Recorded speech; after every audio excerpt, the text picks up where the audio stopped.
Good evening. Today we will study about international relation. Topic: Introduction to International Relation is common in both Nayab Subba and section officers examination, and it is useful for those aspirants who are appearing for foreign service examination in Nepal. Now, international relation is the study of interaction of nation states and non-governmental organization in the fields such as politics, economics and security. Now, as we know that state does not exist in isolation, that means it exists along with other states and non-state actors. So there is a constant interaction between states and non-states actors in the field of politics, economics and security. So international relation studies these interactions along with states' behavior. Field of study, that is international relation, uses theories such as Realism, Liberalism, Constructivism and Marxism to study the global phenomena, that is the state behavior, how states behave, why states behave. So these questions are answered using this theory by political analyst and the enthusiast of national relations. Okay, so international relation refers to the field of study and practice focused on understanding the unique relationship that exists between various nations and cultures. This relationship can impact everything from international politics, law and economics to security, diplomacy and governance. So as we discussed earlier, that state does not exist in isolation. They continuously interact with each other on various aspects of international system such as politics, economics and security. And it addresses international political economy. These are the trades and tariffs. When the bilateral economic relation happens between states, they are governed by, the trade relation is governed by tariffs, there are agreements.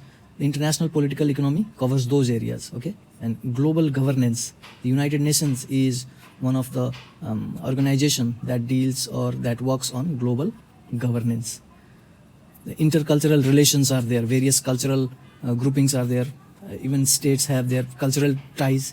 There are MOUs and agreements between states and national and ethnic identities. There are foreign policy analysis. Okay, developmental studies, environment, international security, diplomacy, terrorism, media, social movements and more. These are all the areas that international relation works on, or let's say it addresses the why things are happening in these areas. Okay, using the theories. Now, international relation is becoming increasingly relevant as the world grows and more interconnected through trade and commerce, migration, the internet and through social media, and concerns about pressing global environmental problems.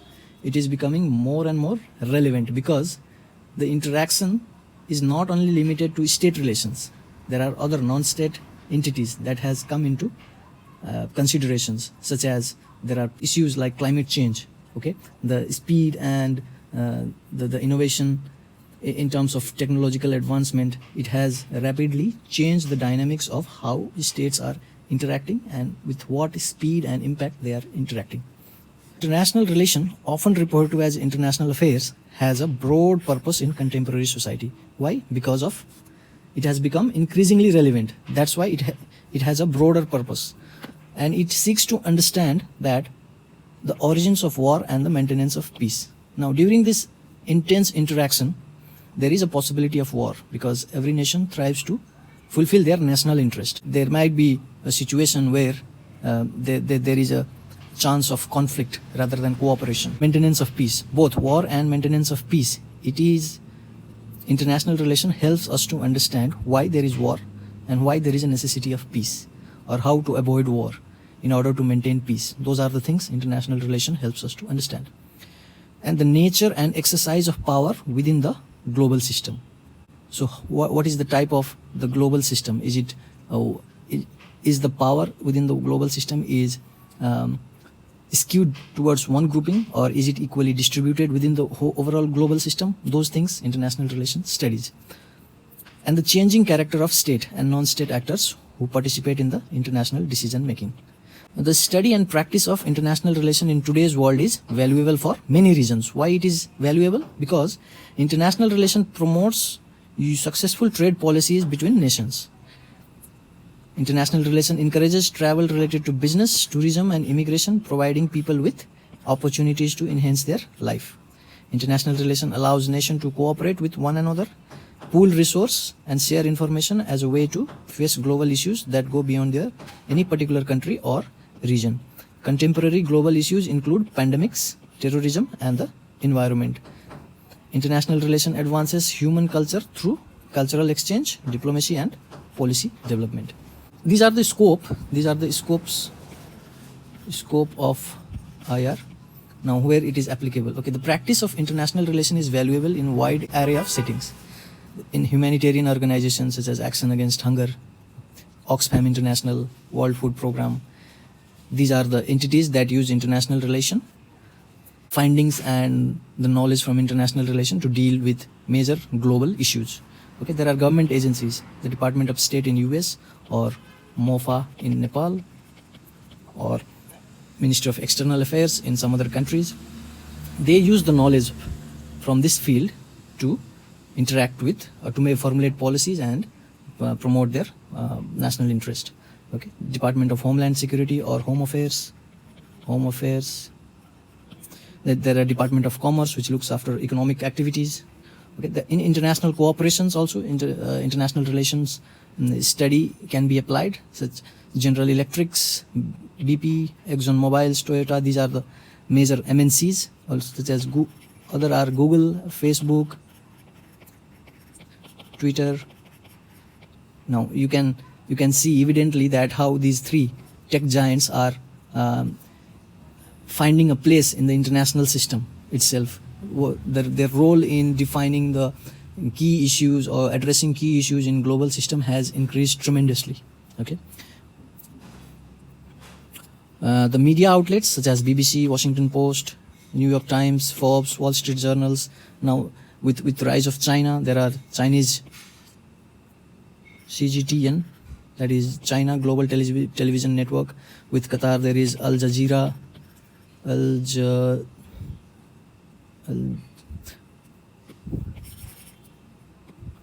with Qatar there is Al Jazeera, and there are intergovernmental organizations. There are World Trade Organization, UN, NATO, international communications agencies such as Amnesty International, Freedom House, Human Rights Watch, Reporters Without Borders. There are research centers and think tanks that are Brookings Institutions, Center for International Policy, Council of Foreign Relations, Global Public Policy Institute. In understanding international relation and the phenomena that occurs while state interacts, level of analysis, we can analyze those events from different levels. Okay, from different levels we can analyze from an individual perspective. Let's say if the individual is the subunit level of analysis, such as the prime minister or president of that state.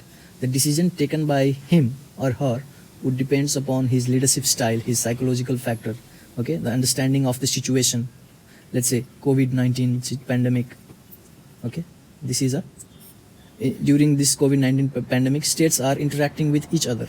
Now, so if a state A wants to interact, the interaction of state A is dependent upon the individual.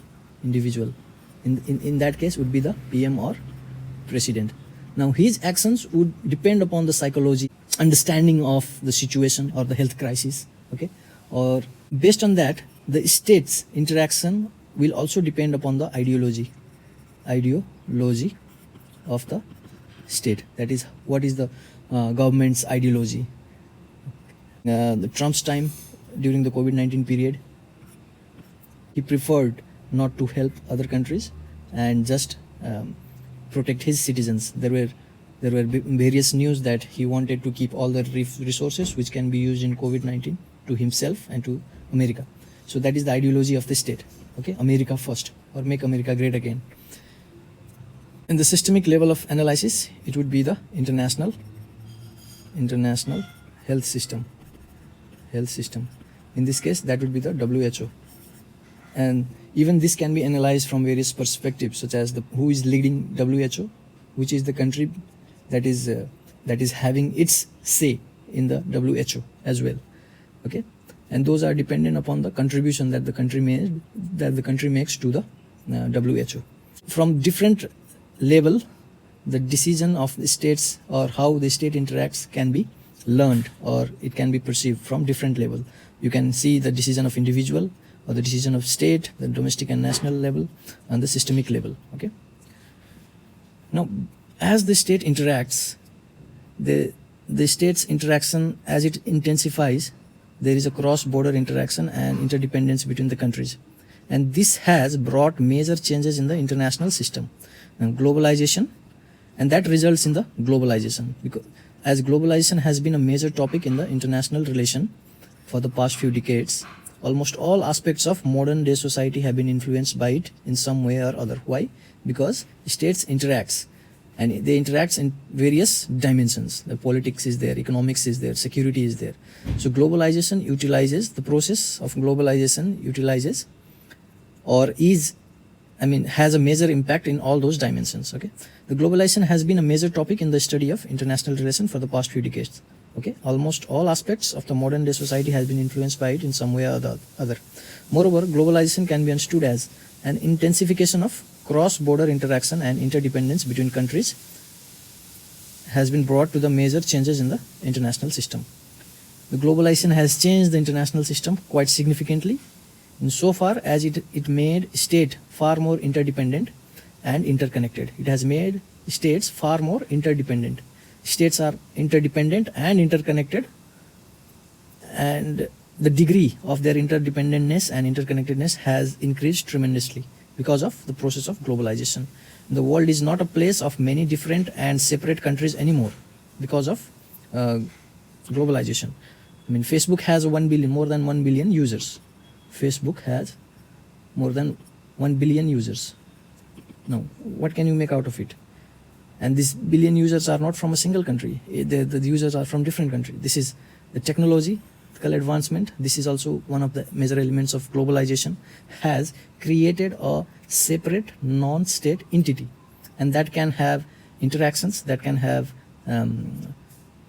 cooperation, or that can have a separate bargaining power, okay, in the international system. So many states, so the world is not a place of many different and separate countries anymore, but these states form almost one entity on many different levels.